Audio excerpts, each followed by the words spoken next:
Good Monday morning. Well, no more interruptions. We're back on the Sermon on the Mount this week, and we're starting chapter 6. And as you know, when we finished up, we were talking about adultery and divorce and hard topics, and Jesus is getting back to the heart of things yet again. And this time he's asking us to ask ourselves the questions: why do you do what you do? And he starts off with giving, which I think is so interesting. And he doesn't talk about if you give, but he says it this way. He says, when you give. When you give, be especially careful when you're trying to be good so that you don't make a performance out of it. It might be good theater, but the God who made you won't be applauding.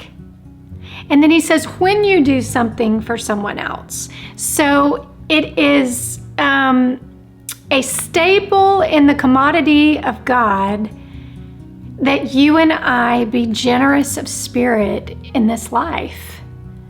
That we're looking for the needs that we can fill, no matter where that is. You know, one of the places that I felt especially tender in this season towards is food.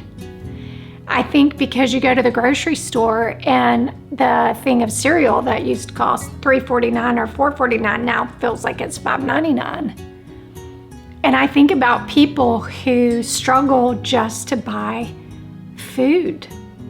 And so I've had to ask myself, Lord, what does being generous in this season look like? Not if, but what? But then he tells us, he says, when you are generous, it's not about a show, it's not about a performance, it's not about doing it where you can be seen or telling everybody about what you've done. It's a heart issue. It's about you being obedient to me and you paying attention to the places and the people that I place on your heart to be generous to. So, are you generous, first of all? You know, years ago, I've told you this story so many times that one of the first things I tried to teach my bonus kids is that if they would share, if they would keep their hands open, then God could get more to them so he could get it through them. The same is true in our life.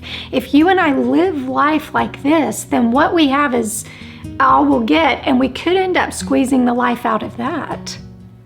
And there is, especially in a season, in a moment like this, when things are harder and more expensive and gas costs an arm and a leg, to want to hoard and be tight-fisted. But that is not the way God has called us to live. We should still be looking for needs that we can meet one way or another. And then when we do, it's not about other people seeing, but it's about God taking stock of our own heart. So, pay attention. Pay attention to that tug that speaks to you about someone you know in need, and ask God how you can meet it.